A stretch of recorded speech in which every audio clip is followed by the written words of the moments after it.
Welcome everybody to the Get Bit Podcast, the podcast for blurs, for nerds. If you have a fandom, you are most certainly welcome here.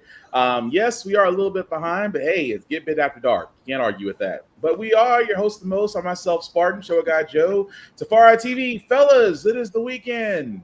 How we feeling? Exhausted. I know that all too well. But then again, I got kids, but I'm always exhausted. But Joe, what about you? I'm already asleep. I just don't know it yet. That says a lot. But with that being said, as you can see, we are a little bit on leveled up side, so we do try to watch our language on this show. But hey, we also do show trailers and video game trailers that might be still too intense for younger viewers. So if your discretion is advised, aside from that, welcome. So After dark, we don't have to watch our language now. Yeah, it is after dark, but YouTube. I gotta say it just for posterity. Yeah. Even the FCC doesn't track this late. That is also true as South Park. But with that being said, guys, we do have some news from Gamescom as well as other things going on. But let's first start what we know from Gamescom. There were some surprises and there were some trailers we want to go after. The first one, again, should be no surprise. Omnimusha Way of the Sword did actually give us another trailer. And again, we're all looking forward to it.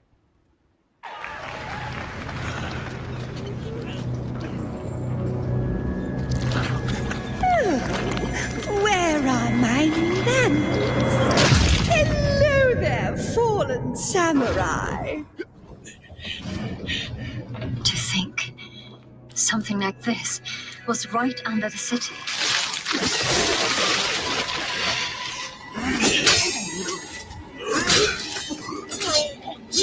What fearsome power! Be careful! Oh, righteous! And after everything you and your awful kind put him through, too. Were you feeling left out? Here, let me show you something to cheer you up.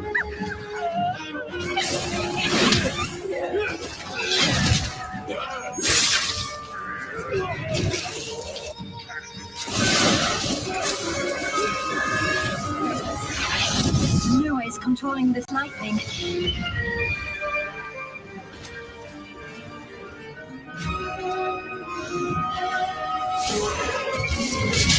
I don't have time for these stupid games. I'm terribly sorry. Anyway, do enjoy.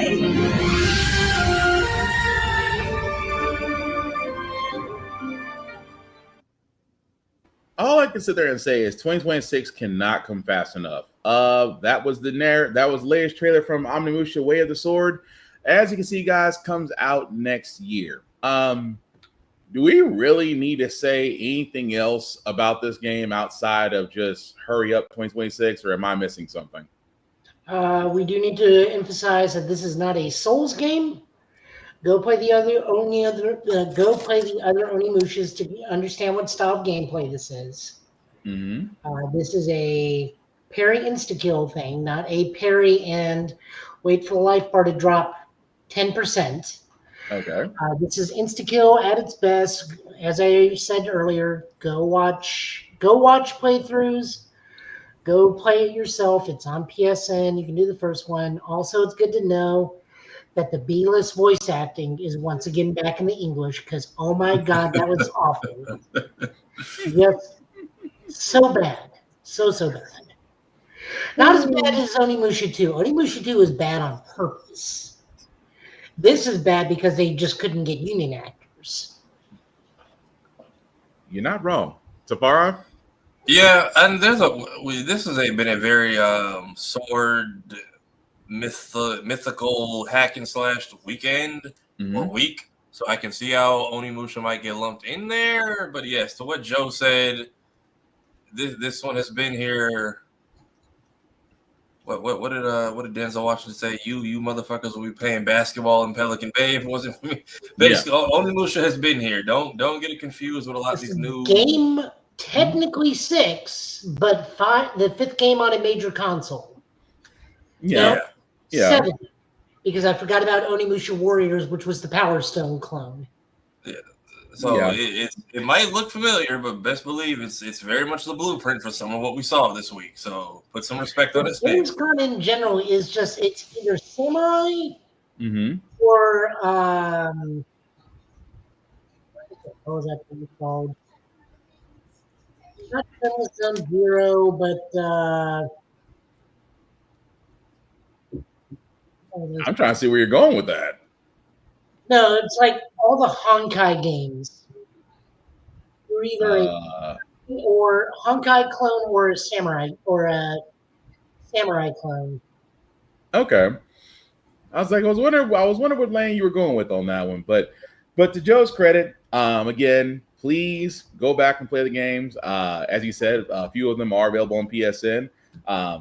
It is not Souls-like, although I know some people do like Souls games. I'm one of those. I'm playing Wu-Chain Fallen Feathers right now. That is a Souls game, and I'm having fun with it. I've died multiple times on that game, but I'm having fun with it. I know some people don't like Souls games. It's okay, but Onimusha is definitely not that. So just keep that in mind during 2026. The next trailer that we do. That's what the phrase was. Genshin. It was either a Genshin Impact clone or some sort of samurai or Souls clone. That's all Gamescom was. Yeah, pretty much. Although Genshin Impact is still fun. I haven't played that in forever and a day, but it's still fun. But yeah, I mean, you're not wrong. A lot of the games from Gamescom were definitely like that. But this next game, I have to give Joe credit on because at first I saw this, I was like, "What Rick and Morty cartoon were you watching?" But it's actually fun. And I'm gonna get this name, Densha Attack. If I've said this right, Joe, did I say it right? Yes. Thank you. Now I need you to mute it and play MC Rock Around. You are trying to get us paid. No, tell me Tricky does not go with this. Oh, it does, because someone beat you to it. I forgot who, but someone's already beat you to it. I was like, Tricky works with this. For all those that don't know what we're talking about, did you ever want to actually play a game where, well, you know what? I'm going to shut up and just play the trailer. You want to rail grind as a bullet train?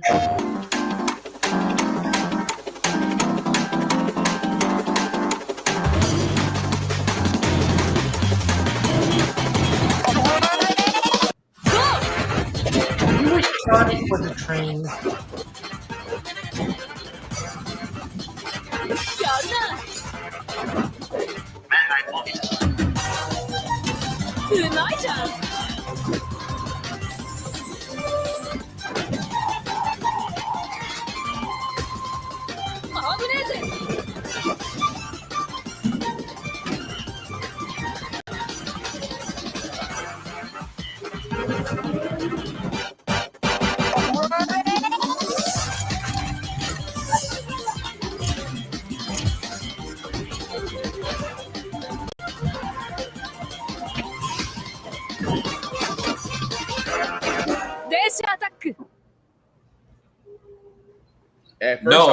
No idea what just happened, but I want it.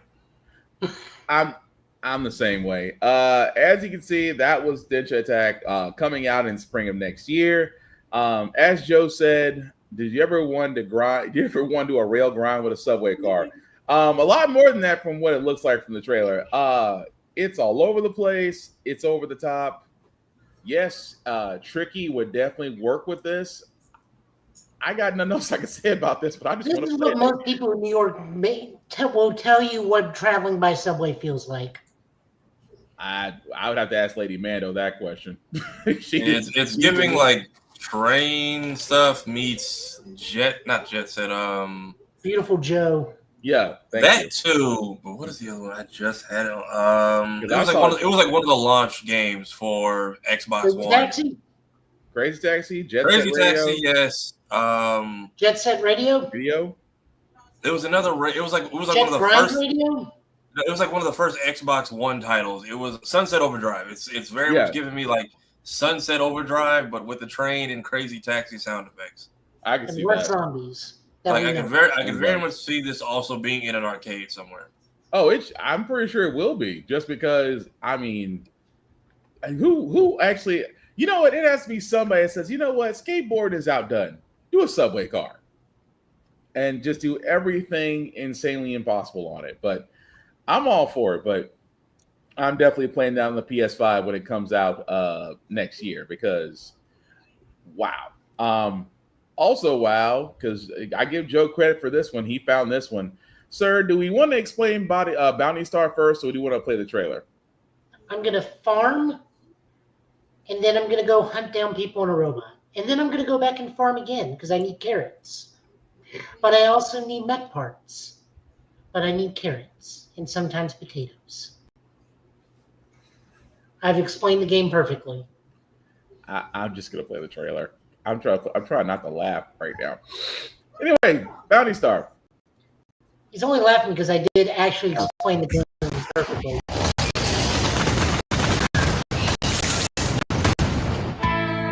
Got a lucrative job, just sitting here. This building and the Junkie Mark II, primed to be the foundation of a legitimate operation. Clean it up, power it up, and take on a handful of low-risk bounties. And the cash will start pouring in. They say rock bottom's the end. They're wrong. That's where the real work begins.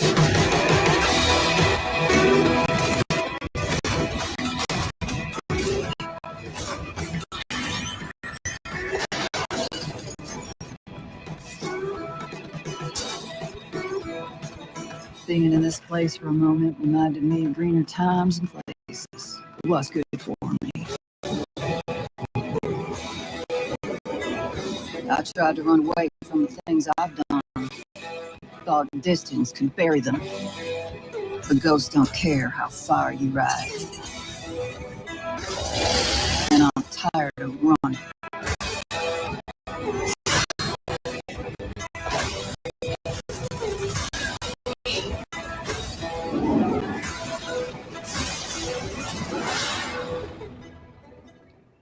Okay, so it's like Mech Warrior and Farmville had a baby. Yes, I gotta go shoot that 40-ton mech for my green peppers. I actually kind of dig it. Bounty Star, the Moro's Tale of Graveyard Clem. Available actually this year, October 23rd on PS5. I dig it. I kind of want to see the story kind of intrigues me a little bit. I do want to see where it goes, and really, I kind of want to see how the gameplay goes, because if you're going to be doing mech battles, I'm always going to use Mech Warrior as a standard, but it looks fun. I really do want to give it a shot, but what say y'all? It's giving futuristic fuzzy lumpkins from Powerpuff Girls with the mech. Yeah, very much. You have a mech and a gun, and it's still good old get off my property type activities. Only you're shooting critters that aren't from Pokemon or Power World. It's not Stompy Robot, but I'll take it. I mean, true. It is a little bit more, I guess. I don't know. See, water. I'm sorry. Go ahead. She's piloting like the equivalent of like a toad, or what do they call them? And what do the clans actually call them? But the miniature personal mech that they have. Yeah. Not a big stompy mech. I mean, I'm okay with it not a big stompy mech. It's a different type of game, but like, I just like my mechs to feel stompy when I go around on things, not super agile. So more, at least not in this type of game. So more Mech Warrior, less Armor Core. No, it's like that midway point where it's not quite Gundam, but not quite Mech Warrior. So Escaflowne. Less love triangles, but sure. Just Titanfall farming simulator. Yeah, Titanfall farming simulator. There we go. Perfect example. I can go with that. Right, so that clone who got a concussion and forgot he was a clone trooper and became a farmer with the mech instead of a shotgun. I could see that. But move right along with the trailers. This one again, another one from Game Science. Joe can tell you, Tafari can tell you, I stalked Game Science since the beginning of Black Myth Wukong. And it was also revealed at Gamescom that we are getting another Black Myth game.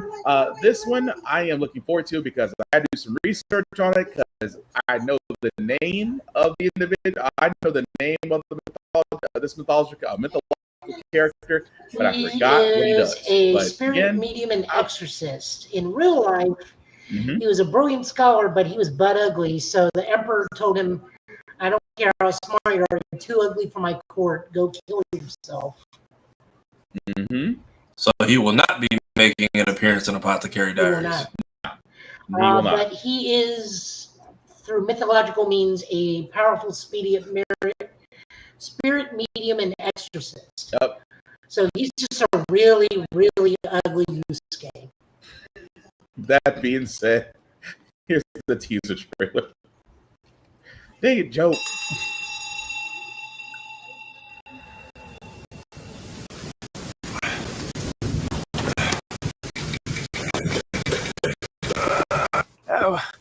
Oh, yeah.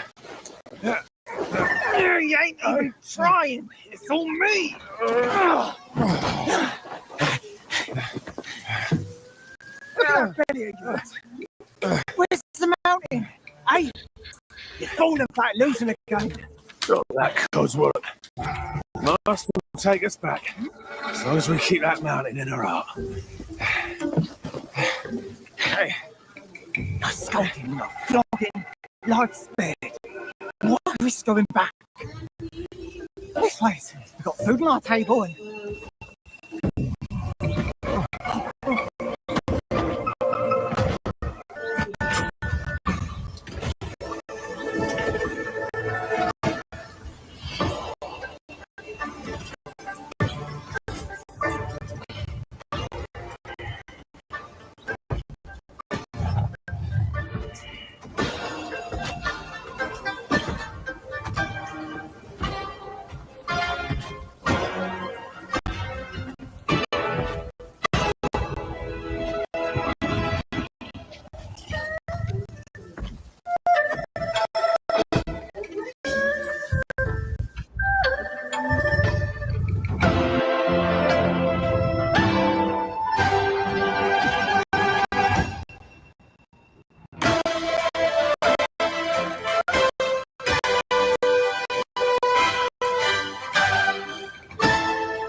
And my obsession begins again. So basically, Game Science is coming out with the next step in the Black Myth series, Black Myth Song Queen. Again, like I said, like Joe said, he is a medium / exorcist.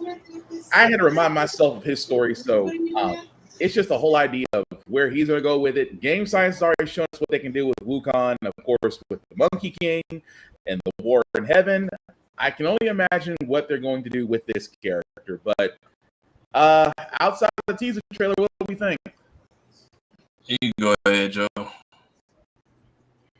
mean, I don't really have too much to contribute. It's just two guys hiding from somebody in that, and I don't really know what the gameplay is like, and anything outside of what the character is, and he rides a tiger. True. I mean, it's a big-ass tiger. I'm just... We probably won't play this game until beyond the... Keep him in his own booth.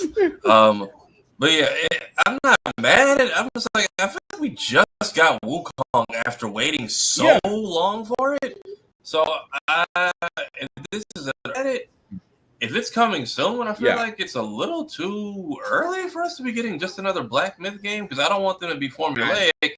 My also crazy theory is that he was planning to run like a Game of the Year edition for like 2 more years, and the Game Awards thwarted his plan, so he was like, I'll show you, and then went and started another game. I think we're going to be probably 2 or 3 years from it. Game Science did take their time with Black Myth, so with Wukong, so I can't see them. That game may come out, I want to say 2027. That's fine. I don't want that coming out within the next like 365 days, because I feel like we're still not done. Like, I feel like no one has still found everything in Wukong as it is. So I'm just like, I hope we're not moving to the next Black Myth game like out of spite or chasing the trophy, because he had a whole speech prepared for an award. He did. I will say this about Game Science: you guys did prove yourself a Wukong. So what you do with Zong, I'm sorry. I just need to see game. I'm with, like Joe said, gameplay needs to happen. Hopefully hopefully within the next 6 months, or even at the Video Game Awards or Tokyo Game Show. I'm not picky. That's all I'm saying. But the next one we got shouldn't be really surprising because, again, it's retro gaming. We've seen it with Ninja Turtles. We've seen it with Battletoads. We've seen it with various other ones. Power Rangers is one I couldn't think of. We shouldn't be surprised that a He-Man game was coming. This one is called He-Man and the Masters of the Universe, the Dragon Pearl of Destruction. Long name, but interesting game.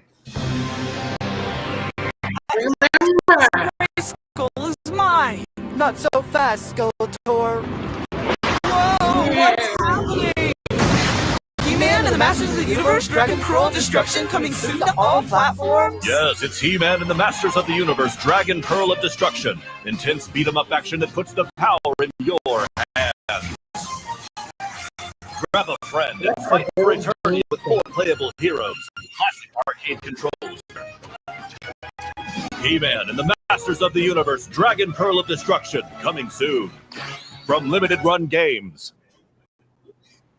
That's not bad. Why are they growing, Tafara?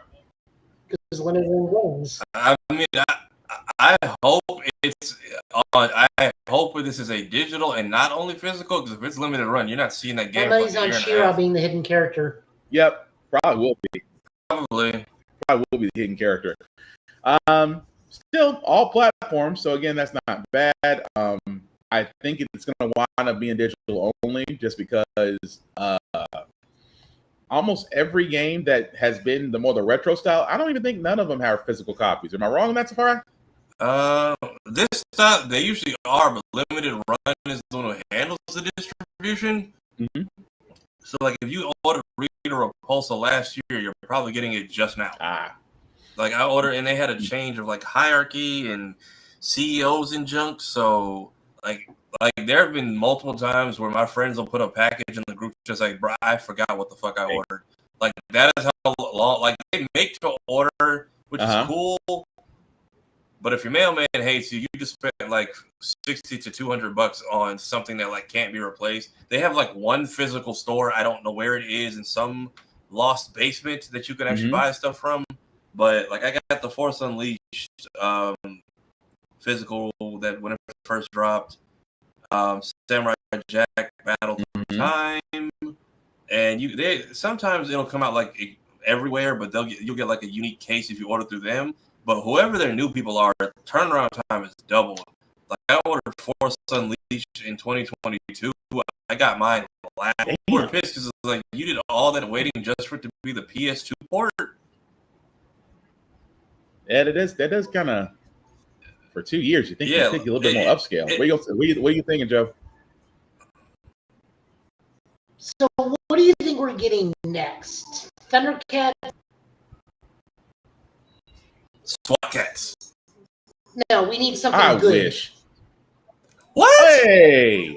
Okay, Gargoyles. Really? We SWAT. You know what? Gargoyles. They had zero story or character development in any of those shows. I love SWAT Cats. Look, Gargoyles, the medieval times. Right.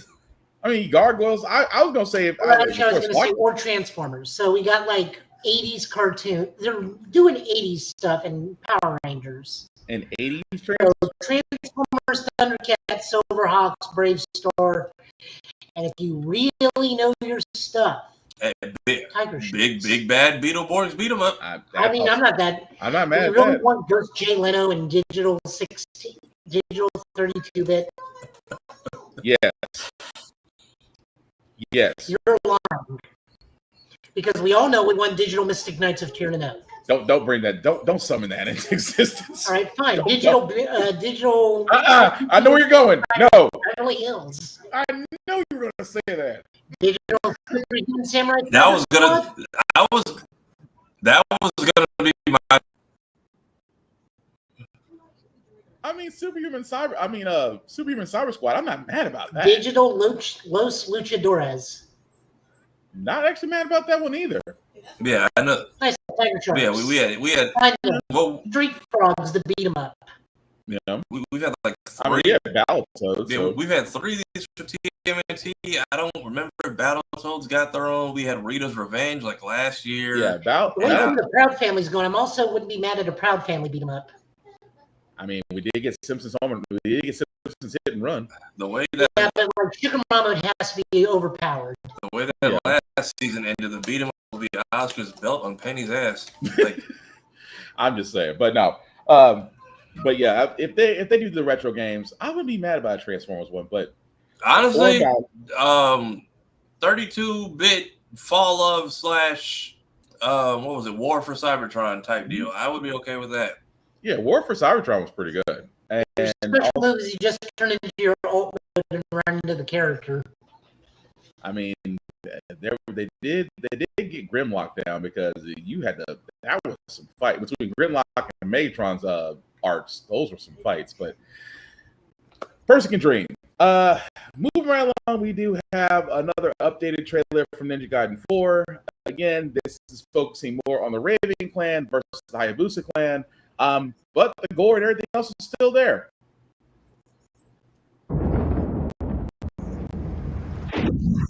Since ancient times, the Hayabusa and Raven ninja clans have fought to keep peace, with the Hayabusa clan in the spotlight. But your clan, Raven, got sick of it and went has to always had a secret motive. Thanks. I owe you one, Hayabusa. Expect heavy resistance from the DDO. We're all counting.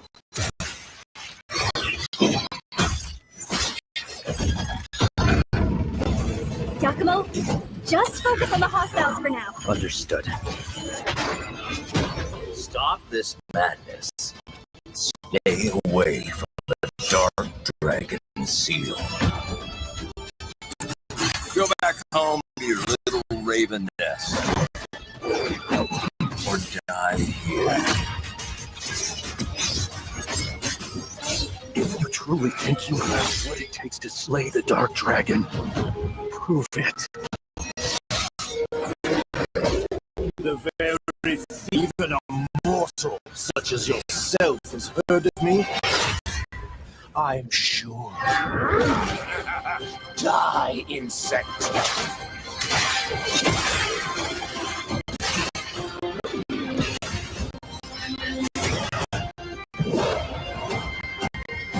Please, don't kill him. The whole world is at stake.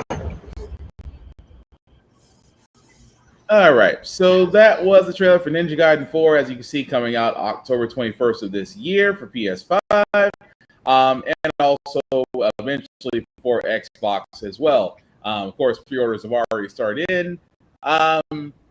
There's nothing more I can say outside the fact that there's so much more I want to know about this story, because you're fighting everybody, including a one-armed samurai, which I'm trying to see how that battle's gonna go, but I've got another more.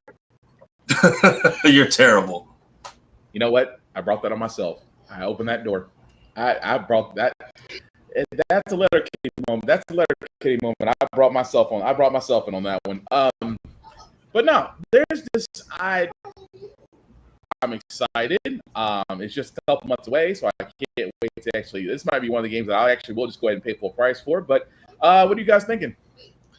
I've touched the Ninja Gaiden game here and there. I don't fully know the story. This is like the next official chapter in the whole. It's another arc. Yeah. So yeah, I think it's cool that it's still going. That there's still plenty of stuff out there for Ninja Gaiden fans. Because didn't this got announced last time, and then they dropped a 2 remake. Well, right? They did what's actually out there right now, Shinobi Active Vengeance, which is actually available on Xbox and PlayStation right now. Fun 2D scroller. It kind of reminds me of Shinobi 3. So this is like their third game in almost a year and some change. Yeah, this will be the third game. Good for Ninja Gaiden fans, man. They are absolutely. Oh yeah, it's a nice time, especially after that Ninja Gaiden Black remake. that was still fun to play. I just need them to go ahead and redo Sigma. That's all I ask. But Joe, about you?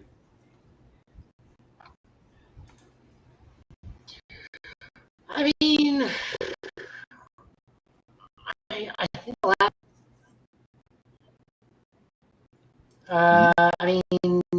it looks fun. I'm wondering when Raiden shows up, or they got to fight a Metal Gear, but with the lightning. Either or. If Dante the less said about Final Fantasy 13, the better. We all know that. I'm about to say, if Dante shows up, that'd be a hell of a crossover. But I digress. Come on October for multiple reasons. But also, if it's the next game, are we going to actually see Raven from Tekken? No. You really think what's his face is really going to allow Team Ninja to do that? Yes. You really believe so? Well, they've already talked to him before. I'm just saying. I'm not doing for anything. I mean, Raven being in the actual Raven clan would be nice to see. I'm just saying. Not to say that Mr. Harada wouldn't do it. I'm just saying that the company that shall not be named may have an issue with it. Koei Tecmo? Yeah. Why should they not be named? They haven't done anything bad. I know, but corporations these days. You're confusing them with someone else again. No, I'm saying Koei Tecmo. I am saying the right company because I'm just saying I agree with you with the fact that Raven should be in this because it makes sense. I don't think they'll pull that trigger. It'd be nice though if they did, but I'm just saying they would. My eyebrows can only go so high. Lord. That also being said, the next show that we do have, I'm pretty sure all of us agree on this one because number one, it's Lego. Who has a bad? When does Lego ever put out a bad Lego game? When you step on it. I hate you for that. I hate you so much for that. Well played, but I hate you for that. I should have said video game. I messed myself. I again left the door open. That being said, we are getting a Lego Batman game. Lego Batman Legacy of the Dark Knight. Here's the trailer.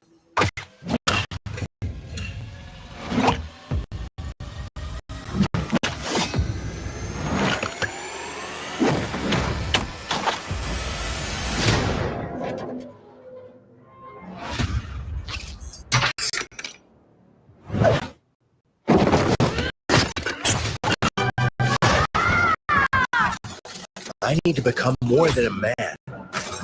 I need to become a symbol. What did you have in mind?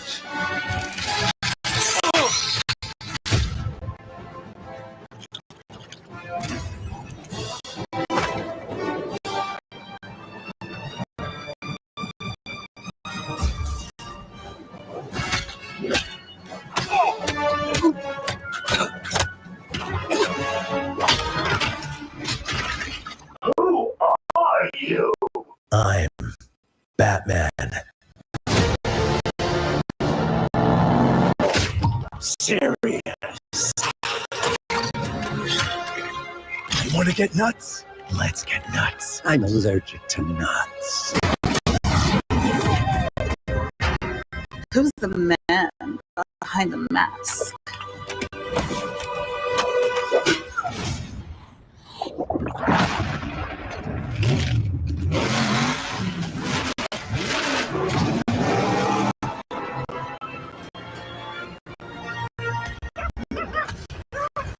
I got you!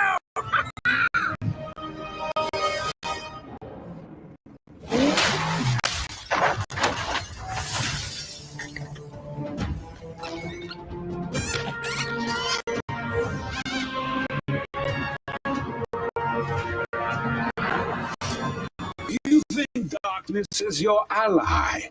You merely adopted the dark. I was born in it, molded by... Ah!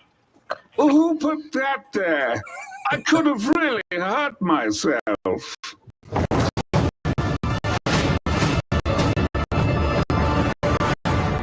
Oh man, that was Lego Batman Legacy of the Dark Knight. As you can see, will be on all platforms in 2026. Oh, that was Wow, that's still funny to me. That also being said, guys, the details that we do get from Lego Batman game, if you haven't already figured it out, it will follow Bruce Wayne's entire story. It does incorporate elements from each Batman film. It is open world. So if you played a couple Lego games, they are a little bit more of the open world style variety. As you saw in the trailer, you did see the Joker, you did see the Penguin, Poison Ivy, Ra's al Ghul, and Bane will also be in this. Also, playable characters include Jim Gordon, Robin, Nightwing, Batgirl, Catwoman, and Talia al Ghul. It has 2 difficulty levels, Cape Crusader and Dark Knight. So I guess that tells you what your hard and difficult levels will be. The Batcave can be customized to display bat suits, vehicles, and more. We'll have 2-player local co-op, and the game includes, if you haven't already saw that from the trailer, it does have an Arkham style combat system. Fellas, what can we say about that? I mean, outside of, I know I'm sold, but what about y'all? I mean, one, that's how you reuse Arkham assets without ruining your entire canon and timeline and killing off Wonder Woman and Robin and Nightwing and Jason and Batgirl are just missing, I guess. Mm-hmm. But also, I think they said they're adapting like almost every movie. It's like an amalgamation of all the movies into one storyline. Yeah. Yeah. So, I mean, it's a good way to take the younger audience who maybe won't experience those films or can't or weren't around and introducing them to it in a way that's fun, that is child-friendly and ridiculous because, yes, it's Arkham combos, but you're like spinning people's heads and throwing trash cans on them. So it's good for the people that are veterans. It is a great way to introduce the younger viewers and maybe want to explore other stuff. I like it. I'm good for it. I think I very much will be pre-ordering because it looks entertaining so far. I haven't seen anything bad. Combat system, which again, combat in a Lego game is not going to be the biggest thing, but the fact that they went through making it close to like Arkham style with the takedowns and the flying, I'm curious to see how they tell each of these stories. So, well, yeah, this would be a nice little Dark Knight. Probably swapped Pattinson Batman with Danny DeVito Batman because there's slightly less child murder and blood involved with Pattinson Batman.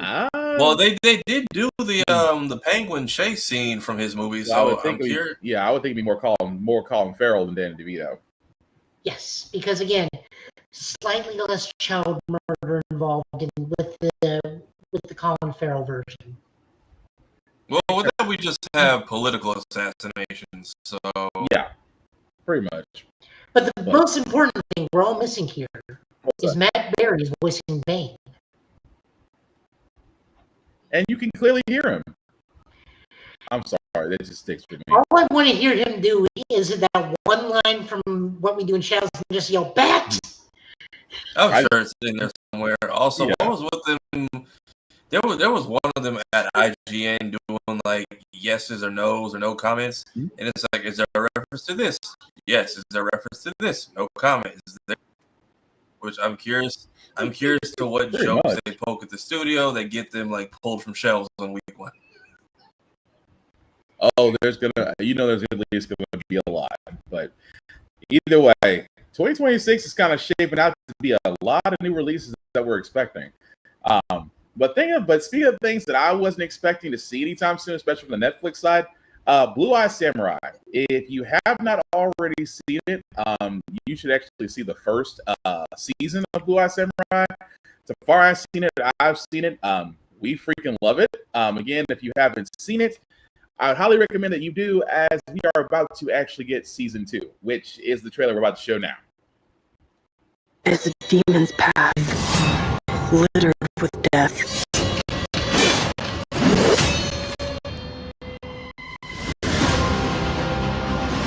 Revenge does not hesitate. And I will have it. I must kill him.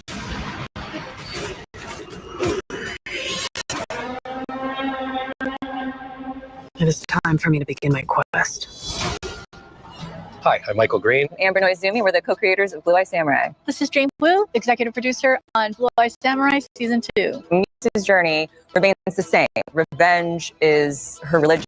She believes that at least 2 of the men she's out, Mizu, at the top of Season 2. She is breaking in somewhere to kill someone. Something else you might notice in these images is that Mizu is holding her sword. That might tell you when this is happening.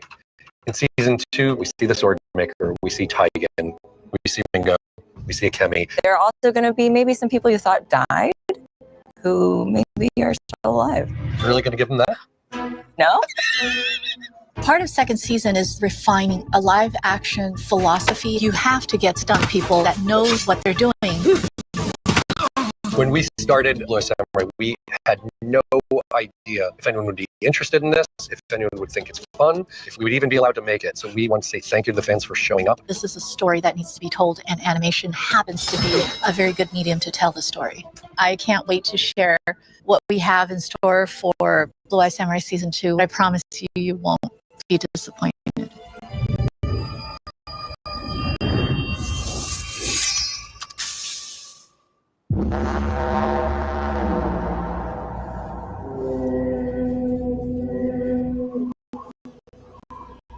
Legend is what history doesn't record, but still remembers.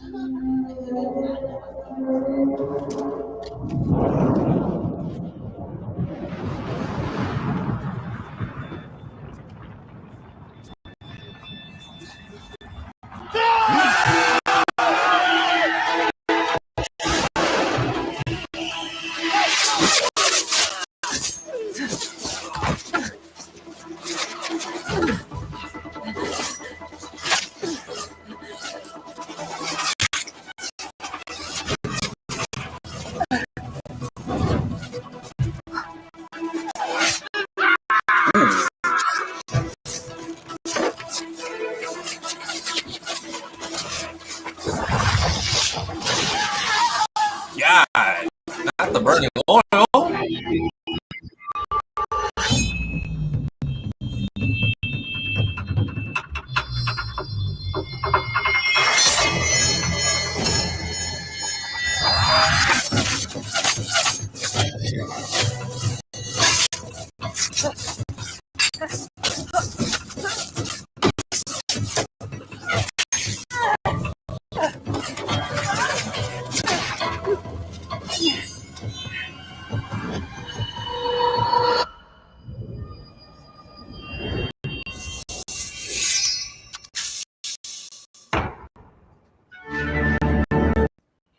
Yep, I knew that's all they're going to give us. So as they said, that's start production. Again, for Blue Eye Samurai 2. I couldn't remember if she got 2 of them. I think in the first season, there's 6 guys that she's going after, and I think she only got 1. I think she got a few of them, and then the main one she was after is the one who pleaded with her and let her go to London, but we never knew if she did him in or not. Yeah, she never. So I'm curious if this is a flashback we're seeing, because who has a place built like this in London? And then how do we keep the other cast involved without throwing them away while she's in a whole other Unless I think old boy followed her, the one with the pan, because she couldn't get rid of his ass. So I think he winds up following her. But yeah, it's gonna be interesting. Again, I'm not knocking it. Also, we need to reiterate: Blue Eye Samurai is not for kids. Please do not let your kids watch this. This is more of an adult anime. So again, you've been warned. But yeah, once we get actually a production date, I'm definitely catch this on Netflix. But what say you, Tafari? I'm excited for it because that was one of those ones that I just saw people talking about, and then I wasn't expecting to be as graphic as it was. It's also the show that started Kevin on Stage's anime journey. So right. Send him right into One Piece, despite Lady Mando's objections. But Joe, anything else you want to add to Blue Eye Samurai? Never seen it. Really? Okay, fair enough. I think it would be up your alley. Okay. Sorry about that. Hey, Kiss Anime is still up. Yeah, I'm about to say that the Grand Line is open to all. especially since, well, let me shut up because streaming services are all saying run your pockets right now. So. And they're telling each other get down and lay down because considering both companies just raised their prices. Exactly. For the tariffs. And then GameStop said, "Hey, look, trade a console. We'll give you an extra $50. How about that?" Pretty much. The grand line will be busy again. That cycle just keeps coming back around. But the last trailer that we got, again, me and Tafari, Chronos: The New Dawn. Man, if you love survival horror, and I'm like, not survival horror that's scary, but survival horror that's more visceral than graphic, then you're probably gonna like the next trailer for this one. Basically called Chronos: The New Dawn.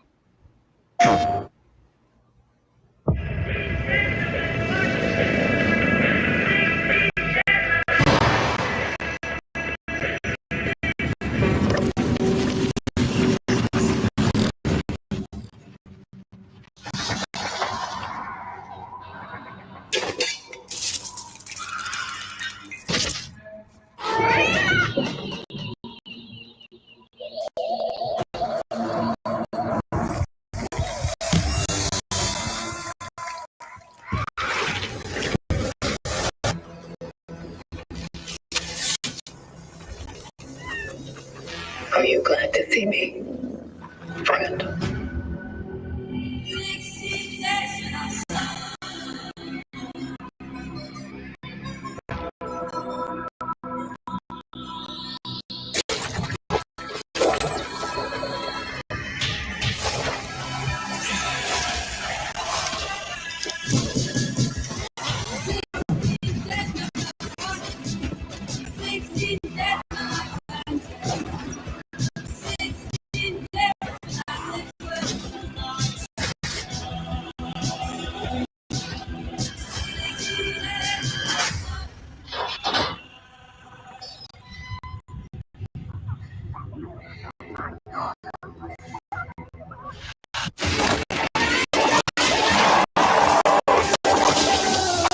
Stay calm.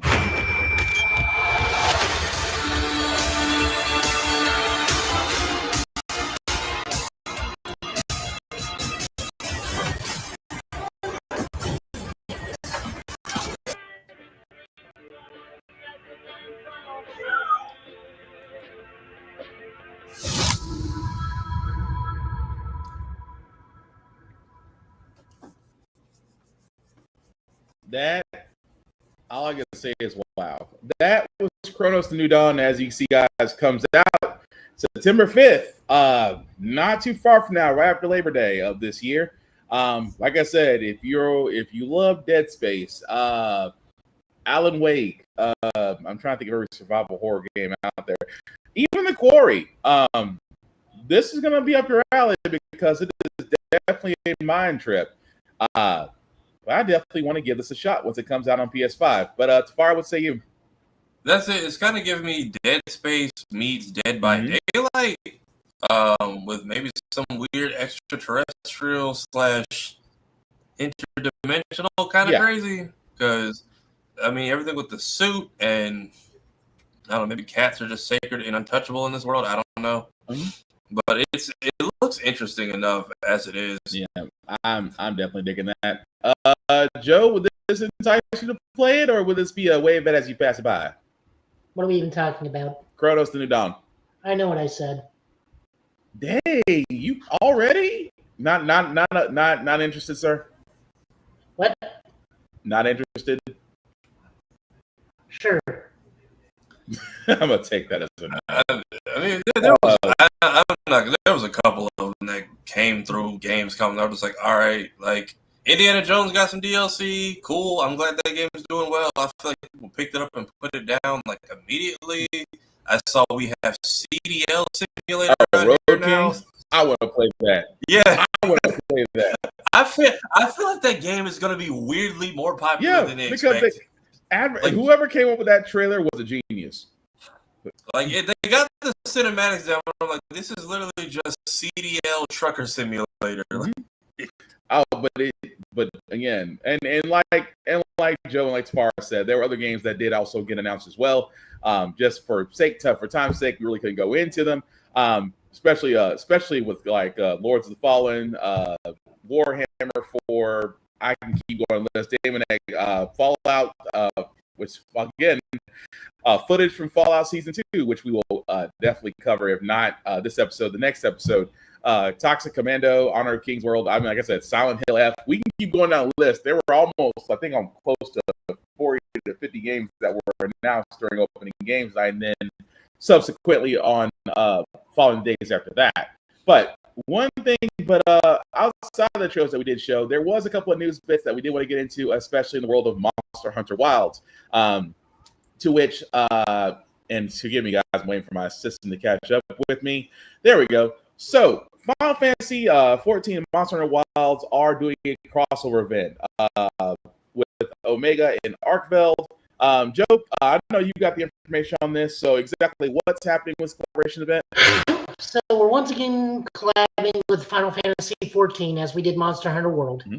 Monster Hunter World gave us Behemoth, and they got to fight Rathalos. This time we are getting Omega Weapon, and Final Fantasy 14 is going to be getting Arkveld. We get to dress up our sacreds as chocobos, and likewise, Final Fantasy 14, their chocobos can become sacreds. We also noticed that we can get endemic life cactars in Monster Hunter Wild. Monster Wilds, I don't know. I think you can get palicos in Monster Hunter in Final Fantasy 14. But more likely, this is going to be a 9-star or 9-tier hunt monster, which is the highest tier right now. No word on armor or anything yet. Final Fantasy, this is coming in end of September. Late October is when the Final Fantasy 14 crossover with Wilds happens. So, good stuff. I do want to see what we get. More weapons, more armor. Whatever they can give me for Gunlands, I'll take it. I am looking forward to fighting Omega Weapon, because if you've ever played a Final Fantasy VII, Omega Weapon's usually harder than the final boss. Omega Weapon give you nightmares. Except for Final Fantasy VIII, because I don't mind fighting a level 10 Omega Weapon. I just don't want to fight Omega or Ruby Weapon ever again. They didn't have Omega Weapon in Final Fantasy VII. They had Ruby, Emerald, and Diamond. Yeah, Ruby, Emerald, and Diamond. That's what I'm saying. I'm so curious to see how they work that into whatever the third game is going to be called. Well, we briefly saw possibly Emerald in the Gungaga reactor. The fish? That's basically who that was. Or maybe a new thing that could be like a new weapon, Sapphire. I was going to say, wasn't there 2 of them down there? Yeah. And then we ended up lending it a hand. So I'm like, are we going to be saving the weapons or slaughtering them like in the last game? Yes. I feel like we could go either way. Yeah, the answer to that question is yes. It could go either way. But either way, for that one, Monster Hunter is, I still I'm so behind on Wilds, and I literally have the game, and again, You literally still never need the play it extras. with me, and I could carry him so far. I know you could. I just have to start. I just have to start. That's the thing. I'm 160. See, yeah, you will sneeze on most of the monsters I fight and win. Matter of fact, breathe on. I mean, I'm you'll also practically breathe on. immortal. What's your point? My point being is, well, that would be a hell of a kick up for doing almost nothing. But anyway, we're not going to do that. But again, Monster Hunter with Final Fantasy 14 looks to be a nice collab, so it'll definitely be seeing it from there. With that also being said, we did announce Mark Ruffalo and I forgot the guy's name that was going to play Scorpion. Forgot his name already. But we did announce a week beforehand that they will be joining Spider-Man's brand new Daycast. We now know that there'll be a third person joining. Again, if you watch Severance, you know who this person is right here, Tremel Tillman. He's actually been casted in Spider-Man Brand New Day. We don't know his role yet. Now, man, look, I was guessing Robbie Robinson. I mean, if it's gonna be something like Severance, it'll be him and Mephisto just making Peter's life hell. See, that's the thing about it. Nobody knows. But again, if you've seen Severance, you'll recognize this man. Again, Severance is a rabbit hole. I'm just gonna go ahead and tell you right now. It is a rabbit hole. Maybe he's a variant of his person from Severance, because Mephisto has so many clients, he now has to tally out his work to other people, and then it's going to change the title from Brand New Day and scratch it out and be One More Day, and that storyline everyone hates is going to come to life. But it is speculation, though, because, he could be Norman Osborn. I mean, let's be honest, as long as the waves are there, nobody's going to complain. He could be Robbie Robinson, for all those that don't know. J. Jonah Jameson's right-hand man, and the only man that he will never scream at, in Spider-Man's universe. He could be. I don't want to say Electro because it's too early to kind of bring up that rogue in Brand New Day, since we're starting with a grounded Spider-Man. I was trying to think of anybody else that he could possibly play, but I'm sorry, Robbie just seems to stick out to me. Jeff Morales, maybe. I mean, Jefferson Davis. I mean, he could wind up being Morales. He could be Miles' father, and kind of start to plant that seed. There's that possibility.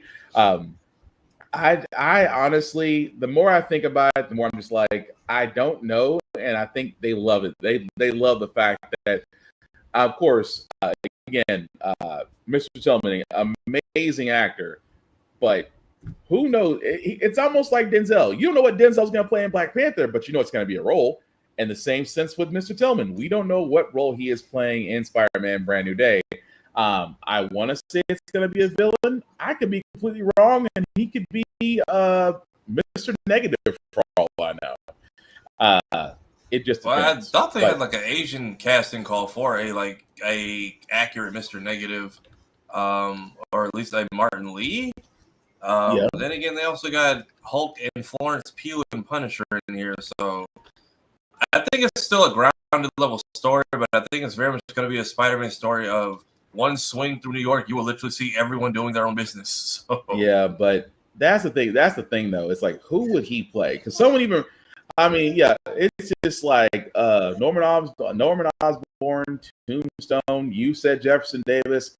I think someone even said Hammerhead. Someone said Hammerhead or Moses Magnum. I mean, when I tell you the level of people he could actually play, I'll be honest with you, I'm intrigued. But Joe, what say you? Norman Osborn. Think so? Okay. I mean the man can do it. As long as the waves are on point, nobody will argue. But again, good casting, can't knock it. I like what they're doing so far with Brand New Day.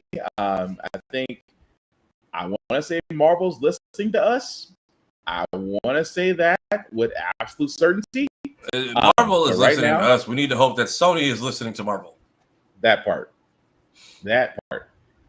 Because again, we did already say that Shameik Moore is recording his lines for Beyond the Spider-Verse, and either get that man a dog or get him therapy. One of the freaking two.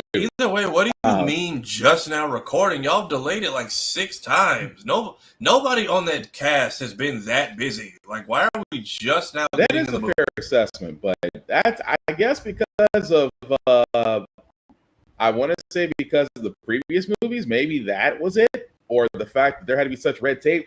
And that's the thing that always bothers me, because you don't know if it's Sony or Disney / Marvel. Because right now, Sony's holding the cards. They'll never sell the rights back. They'll never sell Spider-Man rights back to Disney. They're just going to market them as advertise them as best they can to get the most out of profit. But I don't know. Man, like I said, when it comes to Spider-Man and it comes to Incredible Hulk, those are the biggest red tape IPs I have ever seen.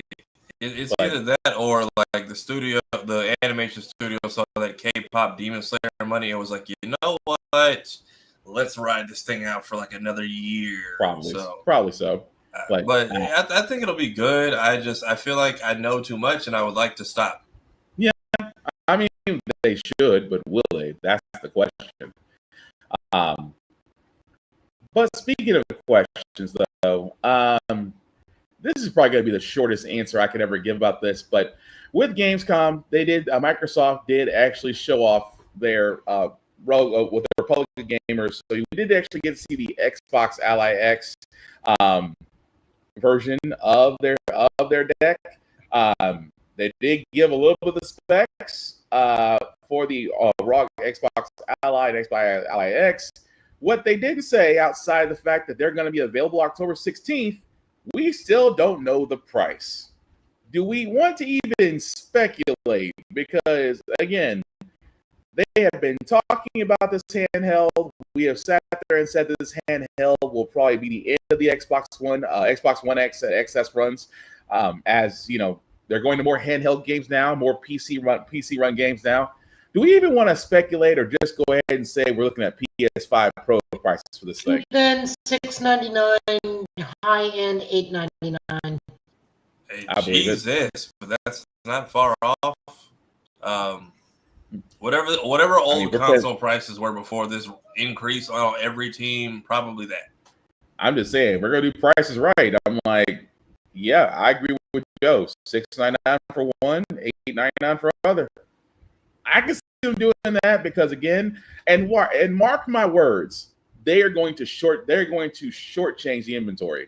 It's gonna be the PS5 all over again. Well, yeah, they're going to shortchange the inventory because we're running low on transistors, and we are tariffing the people who make them to the point where they cannot afford to send them over anymore. Ding ding.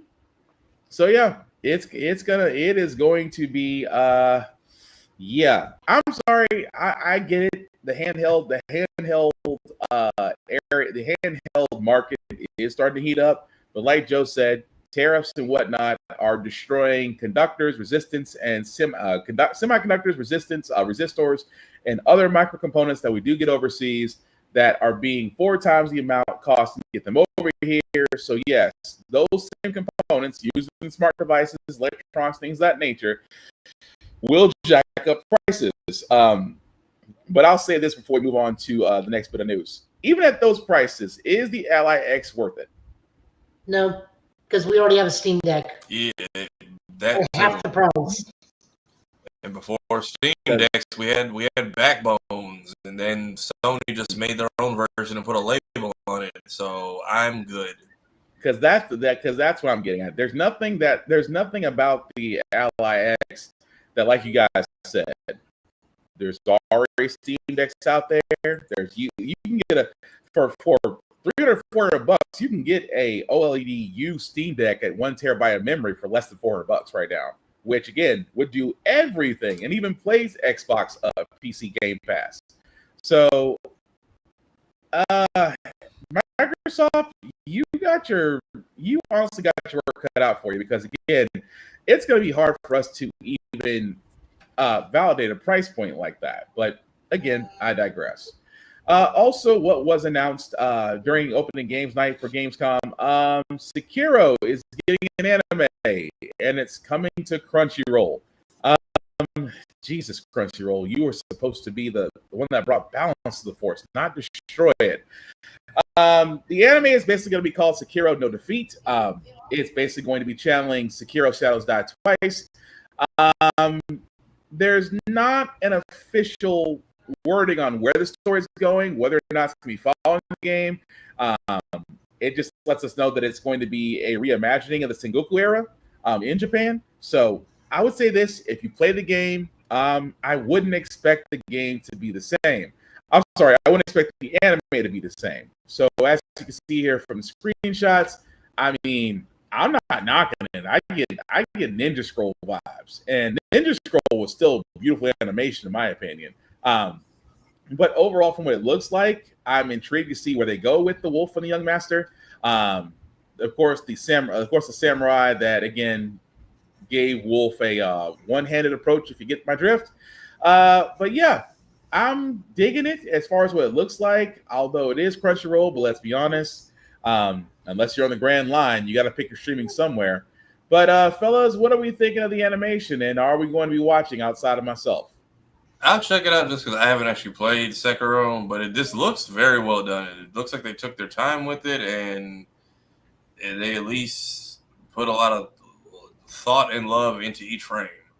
They really did. Joe, what say you? Does it pique your interest to put it on your watch list? No, I will. I enjoyed the game when I played it. Fair enough. But yeah, but like I said, not a release date on that as of yet, when it will be on Crunchyroll, but once it does, I'm assuming it's going to probably be 2026, because again, that seems to be the year that everything's got released in 2026. So it's going to be interesting. Like I said, with games coming out, with animations coming out, and I think, I want to say, if I'm not mistaken, the final episodes of My Hero Academia will finally come out. So we'll finally get to see that long gestated battle between All Might and All Might and All for One. So along with Deku and Shigeru. But Shigagi is what I meant to say. Sorry. Yeah, I'm curious if because I know they got the S Justice game coming out. Yeah. And I'm curious if that's going to cover the whole saga or just the end of it. Because they have, I never played the other two ones Justice games. I think they were just like beat 'em ups, or like very simple arena fighters without like boss battles in them. So I'm curious how S Justice goes, and if it comes out, does it finish the story before the anime does? Because that's literally what happened with the Storm franchise for Naruto. That is a good point, and I want to say yes, but I don't know, because again. I don't know, because again, they do a good job of actually giving us complete games. Like I said, I love my Hero with each of their games, and All Justice actually coming out very soon. So that is a good point. I don't know if they're actually going to really finish story for the anime come up. It's almost like Demon Slayer waiting for Demon Slayer Infinity Castle arc tickets, and still waiting for Jujutsu Kaisen to give us the final arc of that story. But again, I digress. But as far as that goes, like you said, there's other things that did come out news-wise from Gamescom. Unfortunately, really couldn't go into, but we did find out that Silk Song. Good God, I cannot talk. Silk Song does have a release date for this year. It'll be in October. We found out about Call of Duty Black Ops 7, and immediately it's kind of getting hated on, as my son drops something behind me. Well, as long as it's not your hand. So, also, Lords of the Fallen, we did find out about Warhammer. We found out about Infield. We found out about the next DLC, like Tafari said, from Indiana Jones and the Great Circle, the Order of Giants. We found out about Deadpool VR. The problem is it's VR, but I can go, far from that. We found out about Time Taker, Silent Hill, the Divine Comedy, Ghost of Yotai had a new video.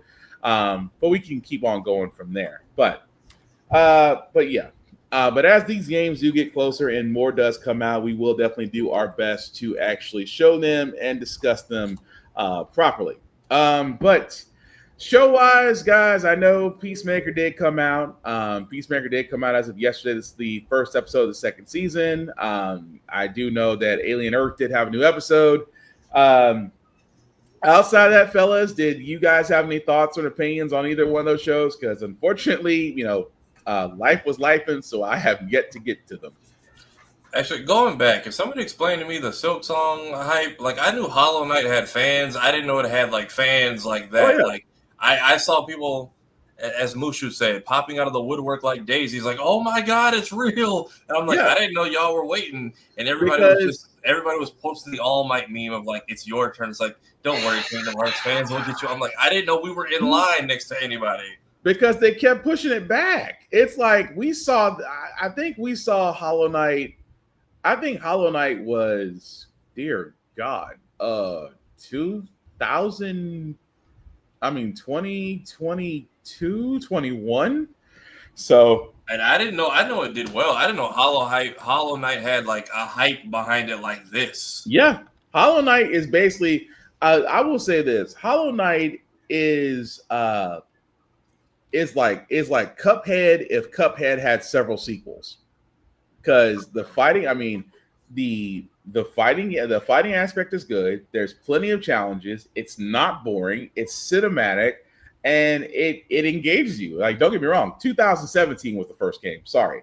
So 2017 was the first Hollow Knight game. But the one that we're waiting for, Silk Song, was supposed to be the next iteration of Hollow Knight. The problem was, call it the company, call it money, call it whatever you will. It was supposed to actually come out in 2025. It was supposed to come out in 2023, but got pushed back. Then there was problems. Then it got pushed back again. So they kept on saying, bear with us. We will, eventually have this game produced. And then, it was a surprise because it was rumored that it was just going to be Xbox and PS5. But the fact they mentioned the Switch and Switch 2, which again would make sense. The Switch 2 needs all the IPs it can get right now. But the fact it was actually announced at Gamescom for them to say you are going to get this game, you are going to get this game this year, says a lot, because they did not announce a release date. They didn't announce a release date at all until last week.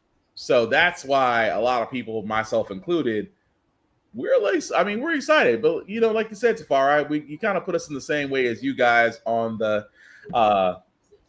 tip, as far as waiting for the next game release or just waiting for the next iteration of the game or of Kingdom Hearts. So, but trust me, we felt that pain till they were like, "Oh, you're gonna get the game this year," and be freaking excited about it. But that's why.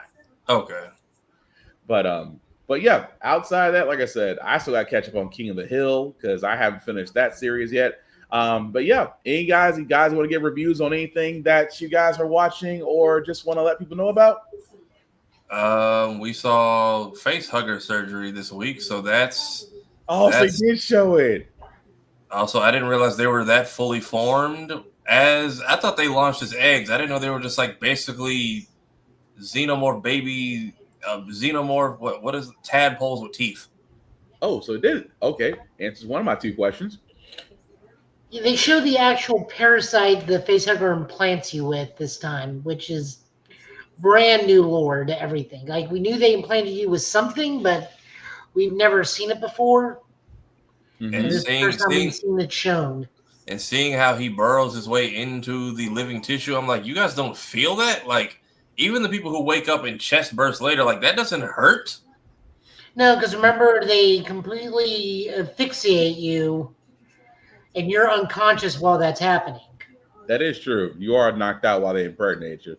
I guess. But, like, for the people that have walked around in movies and shows and they don't feel it till it's time for it to burst out, I'm like, you don't feel that little dude just in there just gestate? Because I need to see what is it doing. Is that just how it burrows in, or is it in there just like biting at flesh and feeding? Because that's no, it just incubates, then it pops out. Okay. Because the way he went, first off, don't take my organ and then do that and leave me in the room with it. Like, what is wrong with you? That was my one thing.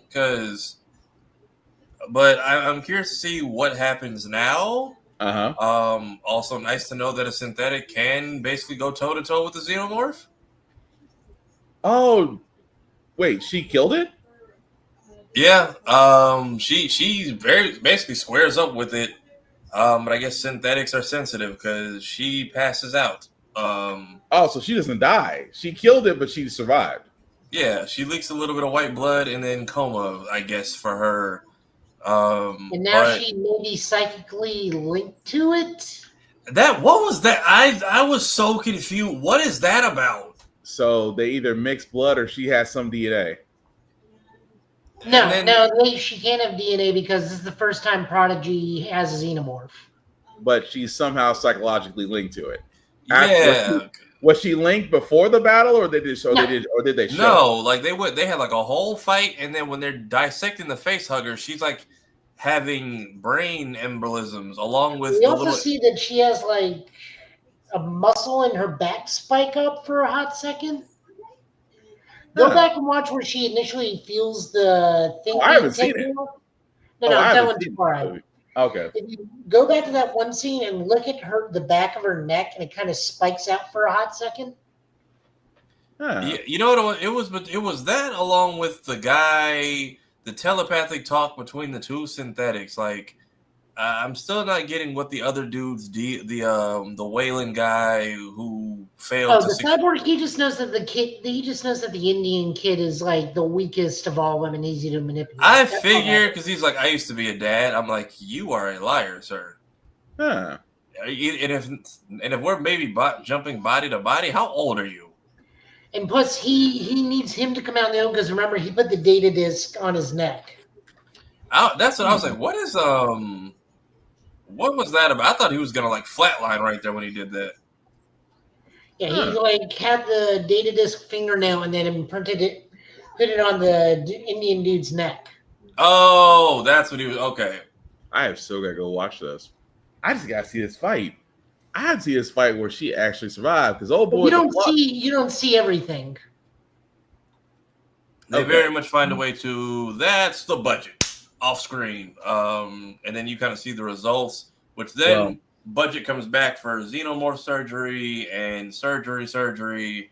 Like I gotta ask this question: does old boy still have the Goku plot armor and yet survive? To an extent, one old boy. The one her brother. I mean, he gets a tail through one part of the abdomen, but not a part of the body that like has an serious organ. So he survived. Yes. This dude has unbelievable plot armor. How many other people? We've seen more. He is currently he has got through unscathed. He is currently Goku after Ginyu took his body. He's in a tube and everything. Maybe not put your tablet on that, sir, so where you're gonna fall.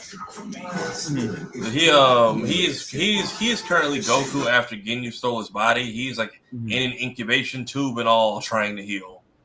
Okay, I gotta go back and watch that. So, well, what else y'all guys got? Because now that's pretty much it. Because I didn't watch Peacemaker yet, so Peacemaker. I don't even want to say they fully retconned what happened. I just want to say we've been taken to a duplicate universe that is not the DC Snyderverse with the same crap from Peacemaker last season. They just effectively killed the Snyderverse. Like James Gunn just did the right thing, but also did him dirty. Just like completely eradicated the Snyderverse. Well, I mean, I did see the screenshot from that where it showed, what it showed first season 1 and season 2 where the man who should not be named wasn't there, but you could literally see Mr. Terrific in the chair. You could see Hawk Girl, and I was like, and literally the only person that's still there from the first one is Superman. Yeah. But now Supergirl is in place of Wonder Woman. Yeah. So I was like, okay, that's one way. I have to go back and watch that too. But if you are watching the comments, let us know what you guys actually thought of Peacemaker, of Alien Earth. Like I said, I like be life, and so I'd still catch up my own self. But any other shows or anime guys that y'all want to bring up? None that I want to right now, just for time reason. Yeah, Peacemaker. That is a very wild start to season 1. Do not watch with children in the room or present. Like that is very much a grown folks time, doors shut, knock before you come in type of episode. Lanny, Waller. I was gonna say, Lanny, if you're listening, that's your warning. Yeah, Waller has not made an appearance, but it's very much ruining everyone's life. And then we got I don't want to say Frank. Older guy from Creature Commandos. Flag Senior. Oh, so we're getting Flag. So they did show Flag Senior. Flag Senior, and they basically said, hey, like, yes, he has the same job as Superman's Flag Senior, but you're wasting literally all our taxpayer money hoping Peacemaker does something, and right now all him and his friends have done is be unemployed and get rejected from every job. Like, what are we doing? Why is no one stopping him? Oh, so that means that's just going to blow up in his face because eventually he's going to find a reason to go after him if he doesn't already have one. Well, I mean, he has one, but...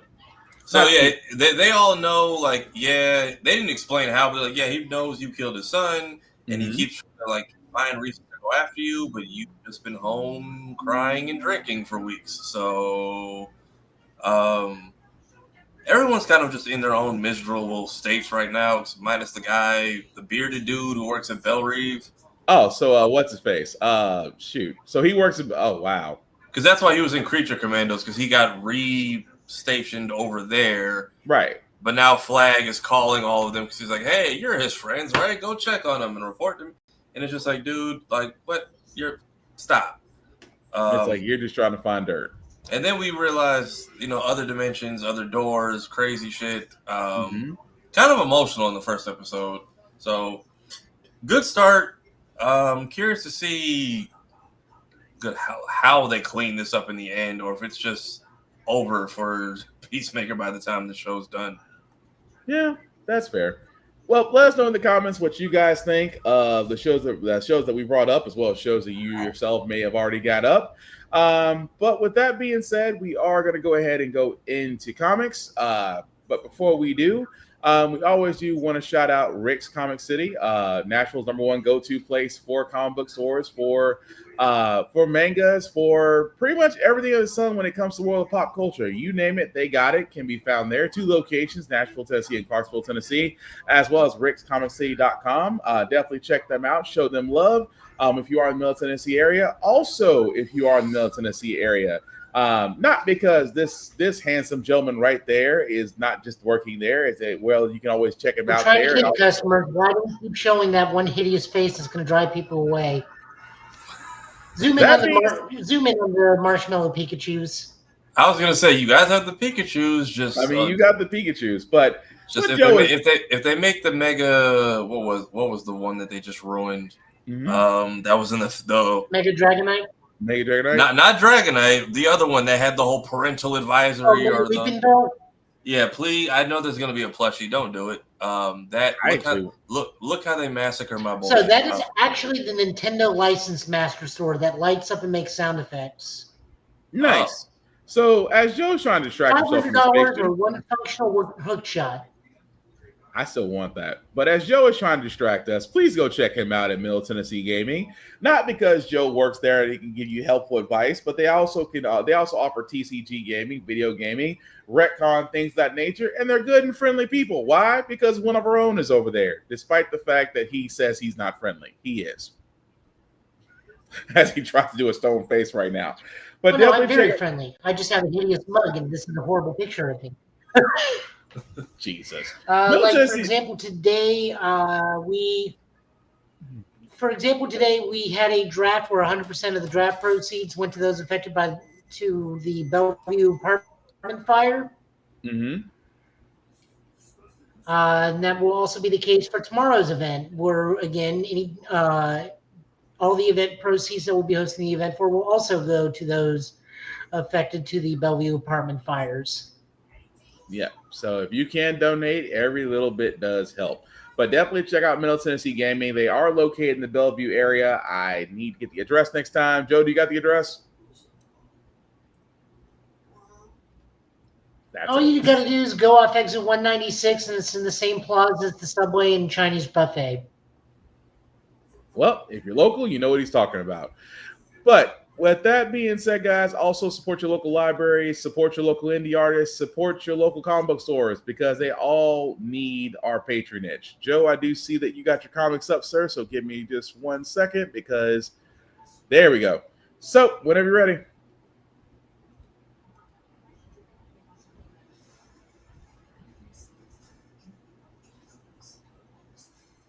As soon as we stop blinking. Okay, we got Absolute Flash number 6. This is written by Jeff Lemire with art by Nick Robles and colors by Andrino Lucas. Pretty much long and short of this one is we get to know the Rogues and get the Rogues' origin of how they got roped into being the Rogues. Mm-hmm. Still funny. That's literally what this issue was. Still funny that Captain Boomerang is exactly the same iteration in every book he's in. But I'm not complaining. It was a good one. Universal constant. True. What can I say? Universal constant. Next up, we got Justice League Red number 1. This is written by Saladin Ahmed, who previously wrote Miles Morales. art by Clayton Henry and colors by Afro Pareto. Red Tornado puts together a response team. Seen here of Red Canary, Simon Baz. Thank God someone's using him finally. Being co-leaders with Power Girl, Deadman, and Cyborg, because no one's using Cyborg anymore. And it's just Black Ops and trying to stop crime before it actually instigates. I'll be keeping an eye on this. Looks like it'll just be a fun book. I give this, though realistically, I give this at least 12 issues.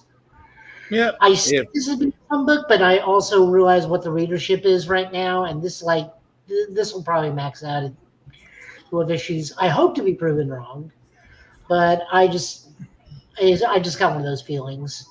Yeah, I dig it as well. It like Joe said, it's the Black Ops side of Justice League, and the Red Tornado is literally trying to justify all of it. And the twist at the end is intriguing, but I'm not going to spoil it. I'm just going to leave it at that. But again, it's got Power Girl in it, so I'll read. Up new, we got the all-new Spider-Gwen Ghost Spider. This title is too long. This is written by Stephanie Phillips, art by Paolo Vellini, and colors by Matt Milla. Pretty much this comes out of the TVA thing where Gwen has fused with a cosmic cube, meaning both her and her father can now exist in the standard universe without cellular degradation. And she's starting up a new life here, starting up a new band, getting to know her core cast, which is her maybe boyfriend, the second Black Tarantula. Yeah. Meanwhile, something is killing people indiscriminately, and it may possibly be a symbiote. And it may be her former symbiote suit. That's what I got from that. That looked like it was the former symbiote suit, but like you said, like this issue, I like where they're going with this. This is probably going to be the one Spider-Gwen I'm like, I do want to kind of keep up with because it's intriguing. So yeah, I definitely want to continue reading this one. It does have an interesting story to this one. Yeah, I like the suit redesign too. Next up, we got Spider-Man number 10. This is written by Joe Kelly with guest art Michael Dowling's back. I just wish he would stay. Colors by Matt Garcia and Eric Arcasina. We are just continuing the story from last time. Spider-Man got beaten by Hellgate, and as a result, he is training and becoming much more brutal and effective than he usually is, while Black Cat's also kind of there. Pete's living his best life, although I now know that he is not Peter Parker, and this Spider-Man is not Peter either, meaning Spider-Man is probably Kane, and Pete is more than likely Ben Reilly, trying to take over Pete's life. And I'm okay with. Yeah, I completely agree. It's definitely Kane and Ben Reilly on this one, because literally two different polar opposites, and still begs the question, where is the real Peter in all this? But he's in space. It's still a good issue though. Yeah, again, and the artwork helps so much. It really does. Also, he totally blows off Tombstone, which is hilarious. Oh yeah.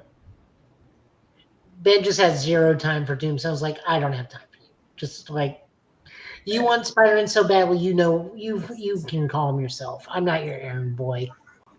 It literally, you know where to find me. As a throw shocker. Next up, we got Black Cat number 1. We get a new Black Cat series. This is written by G. Willow Wilson, art by Brian Reber, and art by Glev Melkinov. New Felicia book. We just see a normal day in the life of Felicia. She is at the night nurse clinic getting stitched up from a tumble with the lizard, as the lizard is sitting next to her for a mild bumping concussion. She does make reference to the Active Spider-Man book, meaning these are concurrently running stories. I just like having a Black Cat book because Felicia's so much fun. I mean, it's an interesting story. I will say that. It's not a Jed McKay written Black Cat, which is usually the better ones, but I'm willing to give G. Willow Wilson a try because she was the original author for Ms. Marvel. So it's got that slightly comedic touch to it, which I do enjoy. And again, like I said, Felicia's just a fun character in general. Yeah, fair enough. I can always give it another issue. Imperial number 3. This is written by Jonathan Hickman, art by Evening Gazzello and Federico Vincentini, colors by Federico Blee. Several things are happening. We do know for a fact Star-Lord, Shuri, and Nova got to Xandar, where Nova gets his strongest helmet possible, the one linked with World Mind. Wiccan and Hulkling get out of their situation, and we find out that it's the Grandmaster and Maximus the Mad have been pulling the strings on this just for Maximus the Mad to flip the tables on the Grandmaster and just say, by the way, I'm working with my brother, Deuces. It's not fantastic. Loved it. Yep, it's not a bad issue. I love the fact of how Star-Lord and Nova and Shuri all come to this conclusion.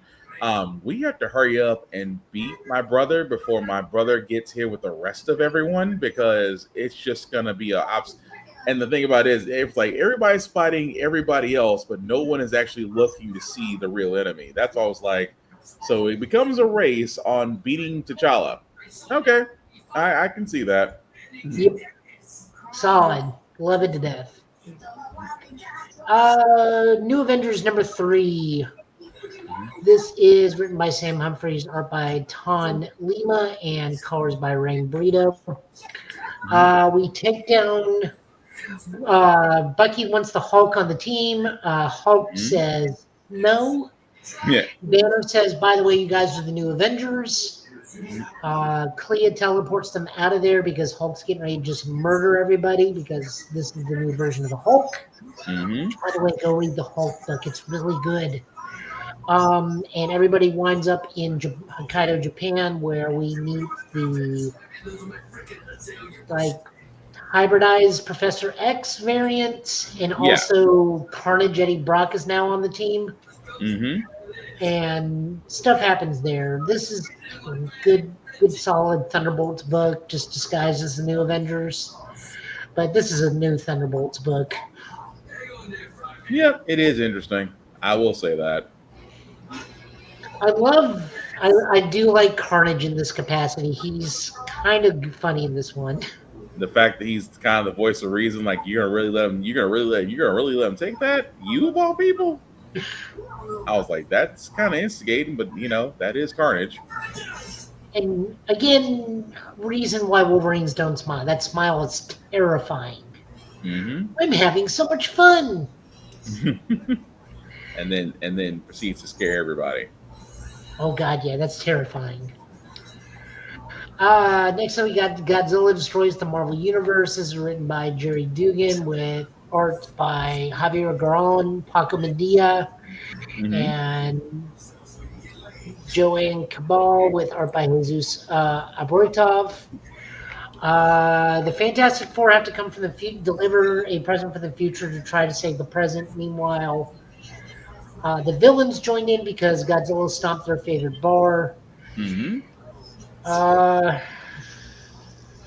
Doctor Strange pretty much proves he's completely pointless in the fight against Godzilla.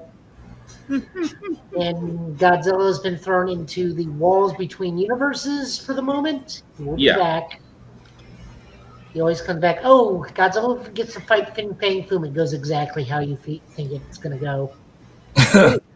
They really made Godzilla. I know with these, I get it, I understand it, but you made him just like, I'm not saying OP, but it's freaking close.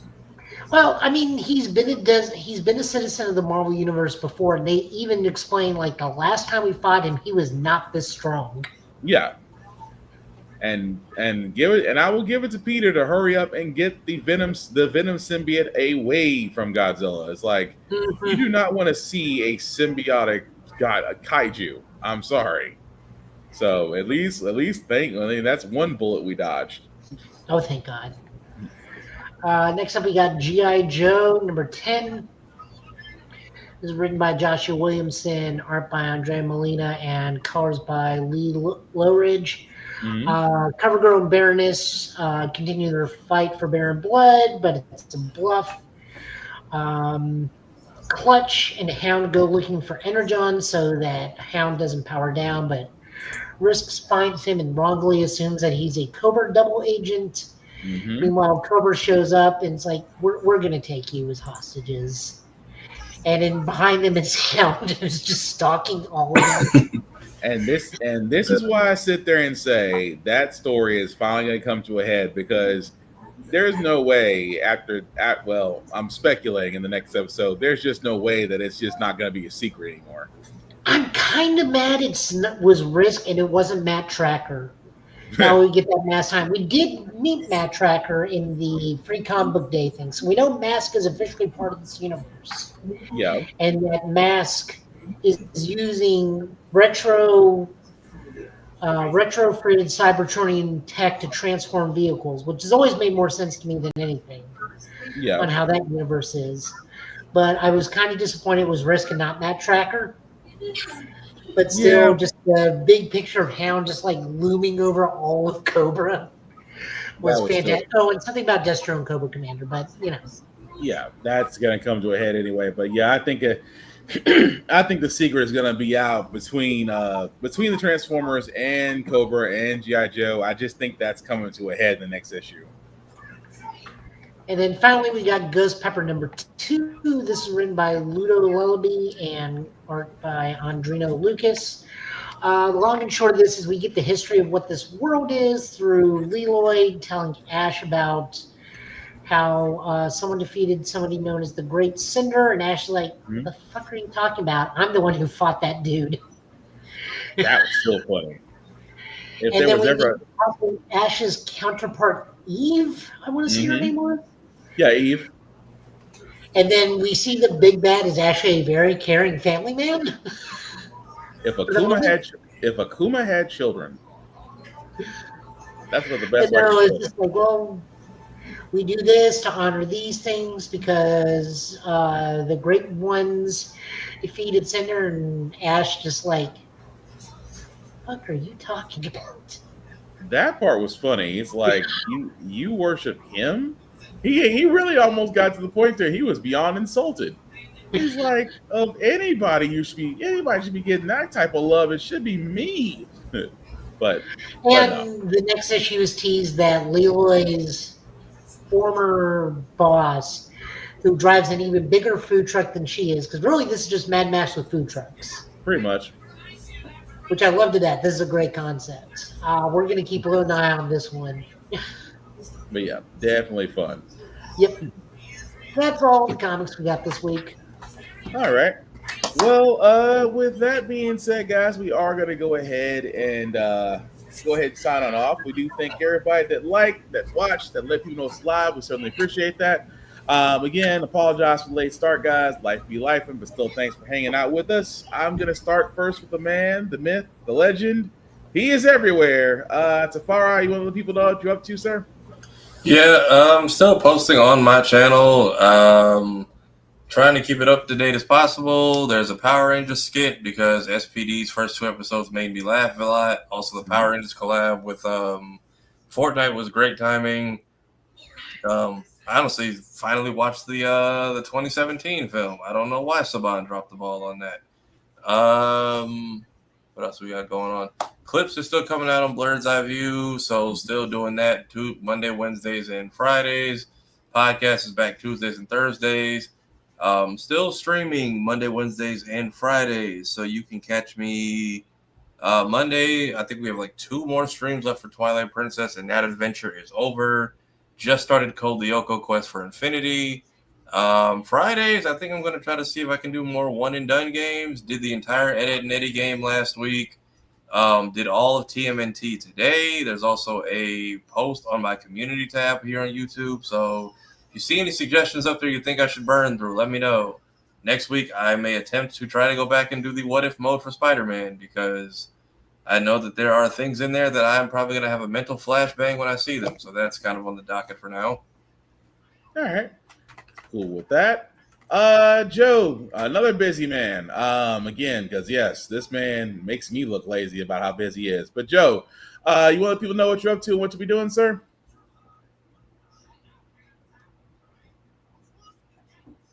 Joe. Joe, he's getting stuff together. It's like he's alive. He's alive. I was like, you want to let people know where they can find you or what you're up to, Joe? You can find me over at Middle Tennessee Gaming Friday, Saturday, and Sunday nights. I will be streaming again once the new Mech Warrior DLC drops. We will be putting out a new episode of Ultra Watch with Tafari and I pretty soon. The new episode just dropped, so I gotta watch that too. Other than that, I'm just like at work with the API group or at home cleaning or at the gym or cooking or asleep on my couch. One of those things. I mean, I'm everywhere and I'm doing a whole lot. Thank God for having good time management skills. But the food you be making be delicious, though. Well, this word, for at least I can say visually it looks delicious. It is spicy and low in calorie and good for me. Yeah, can't knock that. Well, thank you, sir. Before I do get to myself, some shameless plugging as usual. Shout out to APR TV. Why? Because shows like the Give It podcast can be seen on there. Definitely check out APR TV on the Roku channel store or on the Amazon Fire TV app, along with other shows like Blurred's Eye View as well. Like, share, and follow, because trust me, as streaming services are going up, you're going to love to actually join on other sites like this. Speaking of other sites, definitely check out blurredstation.com. Again, another place to where our content, our viewership, most support our dollars should be going to. It is $10.99 a month to stream Blurred Station. Definitely go to blurredstation.com, hit the join now button, and definitely subscribe. You will not be disappointed. As for myself, guys, please follow the Give It podcast on all socials: Facebook, YouTube, Instagram, Twitch, and TikTok, as we will be posting more there. Our reviews on video games, on animes, things of that nature. And also clips from the show. You can definitely check it out on the YouTube channel from there. We try to post the funny clips, at least when Joe catches me laughing or catches me or Tafara laughing, one of the two. But definitely check us out there. I myself, Black_Spartan615, can also be found there. Like and follow me. And going from there, hey, Bama, Roll Tide as well. And like we said, guys, again, definitely follow us, because, again, we cannot do any of this without your support. We do thank you for every like, for every follow, for every sub. We certainly appreciate it.